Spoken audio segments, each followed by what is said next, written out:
Paypayan akong gitukod dito sa luyo sa bungtod. May atop kini nakugon, haligi kawayang duod.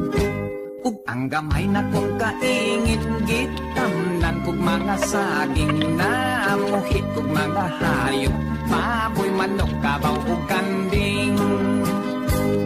Kung ang adlaw mo sa kagabi, ondayon mo tikiyot, ang mga manok mamatog, ang hayop sa pangatulog.